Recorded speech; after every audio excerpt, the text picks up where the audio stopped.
M K Haridas, അങ്ങാടി തോറ്റതിന് അമ്മയുടെ നെഞ്ചത്തെന്ന് പറഞ്ഞതുപോലെ ഇപ്പോൾ കുഞ്ഞികൃഷ്ണൻ്റെ വീട്ടിന് മുന്നിൽ പോയി പാർട്ടിക്കാർ പടക്കം പൊട്ടിച്ചു. കുഞ്ഞികൃഷ്ണൻ തന്നെ പറഞ്ഞത് ആ വീട്ടിൽ 3 കുട്ടികൾ മാത്രമേ ഉണ്ടായിരുന്നുള്ളൂ, അവർ പേടിച്ചരണ്ടിരിക്കുകയായിരുന്നു എന്ന്. പക്ഷേ ഏറ്റവും ആശ്വാസകരമായിട്ട് തോന്നുന്നത്, അതായത് കുഞ്ഞികൃഷ്ണന് പൂർണ്ണ പിന്തുണ അറിയിച്ച് യഥാർത്ഥ പാർട്ടിയിൽ ഉറച്ച് വിശ്വസിക്കുന്നവർ രംഗത്ത് വന്നു എന്നുള്ളതാണ്. മാത്രമല്ല, ഇന്ന് കുഞ്ഞികൃഷ്ണൻ മാധ്യമങ്ങളോട് പറഞ്ഞതിൽ ഒരു കാര്യം താങ്കൾ ശ്രദ്ധിക്കുക. അതായത് വരവ് കൂടുന്തോറും ചെലവ് കൂടുന്ന ഒരു പുതിയ കണക്ക് ശാസ്ത്രമാണ് CPM അവതരിപ്പിച്ചിരിക്കുന്നത്.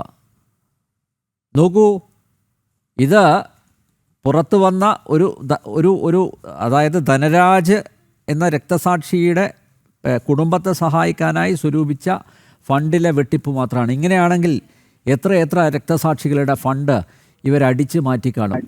എന്നിട്ട് ഒരു ഉളുപ്പുമില്ലാതെ കുഞ്ഞികൃഷ്ണൻ്റെ വീട്ടിൻ്റെ മുന്നിൽ പോയി കുഞ്ഞികൃഷ്ണനെ അപഹസിക്കാൻ, അപകീർത്തിപ്പെടുത്താൻ, ആക്ഷേപിക്കാൻ പാർട്ടിക്കാരുണ്ടല്ലോ എന്നുള്ളതാണ്.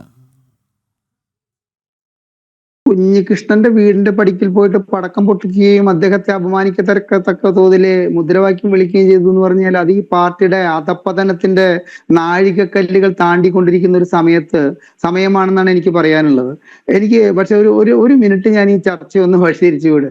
എന്റെ വലിയ ജീവിതത്തിലൊരു ആഗ്രഹമായിരുന്നു ശ്രീ അനിൽ നമ്പ്യാർ, ശ്രീ അസ്കറും ശ്രീ ജയരാജും ശ്രീ റെജി ലൂക്കോസും ഇവര് മൂന്ന് പേരും യാഥാസ്ഥിതികമായിട്ട് നമ്മുടെ കാഴ്ചപ്പാടിനനുസരിച്ചിട്ട് സമൂഹം ആഗ്രഹിക്കുന്നത് പോലെ അവരൊന്ന് സംസാരിച്ച് കാണണം എന്നുള്ളത് എൻ്റെ 65 വയസ്സുള്ളത് കൊണ്ടായിരിക്കാം. മരിക്കുന്നതിനെക്കാട്ടിലും മുമ്പ് ഞാൻ പങ്കെടുത്ത ചർച്ച വേണമെന്നില്ല, പക്ഷെ ഞാനും കൂടി പങ്കെടുത്ത ചർച്ചയിൽ ഇവരിങ്ങനെ യാഥാർത്ഥ്യം വിളിച്ചു പറയത്തക്ക തോതിലുള്ള ഒരു അവസ്ഥ ഉണ്ടാക്കണേ എന്ന് ഞാൻ പ്രാർത്ഥിച്ചിട്ടുണ്ടായിരുന്നു. ആ പ്രാർത്ഥന സഫലമായ ഒരു ദിവസമാണെന്ന്. കാരണം ശ്രീ അസ്കർ, അല്ലെങ്കിൽ പറയാ പിണറായി വിജയനോടുള്ള ഹരിദാസന്റെ കടുത്ത വൈരാഗ്യവും RTI രേഖകളെ പൂർണ്ണമായി ആശ്രയിച്ചിട്ടുള്ള ഹരിദാസന്റെ ചിന്താഗതികളുമാണ് ഹരിദാസൻ ഇങ്ങനെ പറയുന്നതെന്ന് അദ്ദേഹം പറയാറുള്ളത്.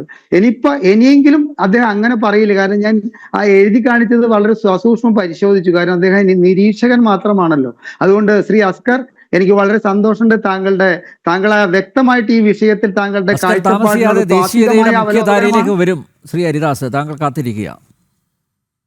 തീർച്ചയായിട്ടും എന്നോട് താങ്കൾ ചോദിച്ച ചോദ്യത്തിൽ ഞാൻ പറഞ്ഞില്ലേ, ഈ കുഞ്ഞികൃഷ്ണന്റെ വീടിന്റെ പടിക്കൽ ഈ കാണിക്കുന്നതൊക്കെ നമ്മൾ പറയില്ലേ ലോക്കൽ ഗുണ്ടായിസത്തിന് അപ്പുറമുള്ളത് മറ്റൊന്നുമല്ല. ഇവിടെ ശ്രീ വേണു പറഞ്ഞു, നമ്മൾ പിരിവ് കൊടുത്തിട്ടില്ലെങ്കിൽ നമ്മളോട് കണക്ക് പറയണ്ട, പിരിവ് കൊടുത്താലും കണക്ക് പറയണ്ട. പിരിവ് കൊടുക്കാതിരിക്കുന്നതിനെ പറ്റിയിട്ട് പറയരുത്. കാരണം പിരിവ് കൊടുക്കാതിരുന്ന ഗുണ്ടായിസത്തിലൂടെയാണ് പറയുന്ന പാർട്ടിയുടെ പിരിവുകളെല്ലാം തന്നെ ഗുണ്ടായിസത്തിലൂടെയാണെന്നുള്ള വാങ്ങുന്ന കണക്ക് കേൾക്കാൻ നമുക്ക് താല്പര്യമുണ്ട്. അവർ തരുമോ ഇല്ലയോ എന്നുള്ളത് വേറെ വിഷയം. അല്ലെങ്കിൽ അവര് പ്രഖ്യാപിക്കുക, അല്ലെങ്കിൽ അതിന്റെ സൂക്ഷ്മമായിട്ടുള്ളൊരു വിശകലനം നടത്തിയിട്ട് അത് പുറത്തു വിടുമോ എന്നുള്ള കാര്യം നമുക്കറിയില്ല. പക്ഷെ അണികളോട് ഗുണ്ടായുസത്തിലൂടെ പണം പിരിക്കാൻ വേണ്ടി ആഹ്വാനം ചെയ്യുമ്പോൾ അവരതിലൂടെ പണം ഉണ്ടാക്കും എന്നുള്ളൊരു ചിന്താഗതി നേതൃത്വത്തിന് ഇല്ലാതെ പോകുന്നുവെങ്കിൽ ആ പിരിക്കുന്ന പണത്തിൽ നിന്നൊരു വിഹിതം ഈ നേതൃത്വ സ്ഥാനത്തുള്ളവർക്കും കിട്ടിക്കാണണം എന്നുള്ളതാണ് ഞാൻ എന്റെ ചിന്താഗതിയിൽ അങ്ങനെയാണ് തെളിഞ്ഞു വരുന്നത്. കഴിഞ്ഞ 9.25 വർഷത്തെ ഒരു കണക്ക് നമ്മൾക്ക് വെറുതെ ലളിതമായിട്ടൊന്ന് നോക്കുക.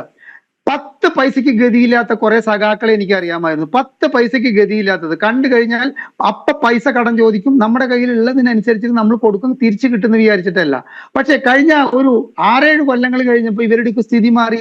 ഇവരൊക്കെ സൈക്കിളുമ്പോൾ പോയവരൊക്കെ 2 വീലറിലായി യാത്ര, 2 വീലർ ഉണ്ടായിരുന്ന കാറായി യാത്ര.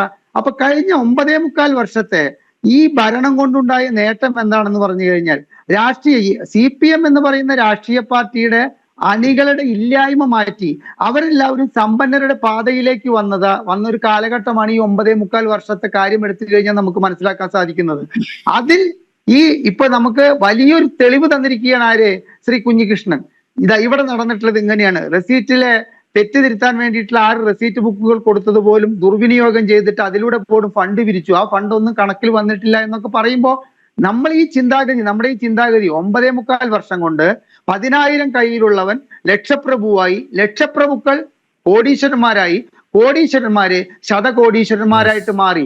ഇപ്പൊ ഇവിടെ ശ്രീ അസ്കർ ഒരു കാര്യം പറഞ്ഞതിനെ ഞാൻ പൂർണ്ണമായിട്ട് സപ്പോർട്ട് ചെയ്യുകയാണ്. ഈ പാർട്ടിയുടെ പിണറായി വിജയൻ തൊട്ടിട്ട് സാധാരണ ലോക്കൽ കമ്മിറ്റി സെക്രട്ടറി വരെയുള്ളവരുടെ ആസ്തി ഒരു ഓഡിറ്റ് ചെയ്യാൻ അല്ലെങ്കിൽ ഒന്ന് വിശകലനം ചെയ്യാൻ വേണ്ടിയിട്ട് പൊതുജനങ്ങളെ കൂടി പങ്കാളികളാക്കിക്കൊണ്ട് ഒരു ഓഡിറ്റ് ചെയ്യാൻ ഈ കമ്മ്യൂണിസ്റ്റ് പാർട്ടി എന്ന് പറയുന്ന ഇവർക്ക് ധൈര്യമുണ്ടോ?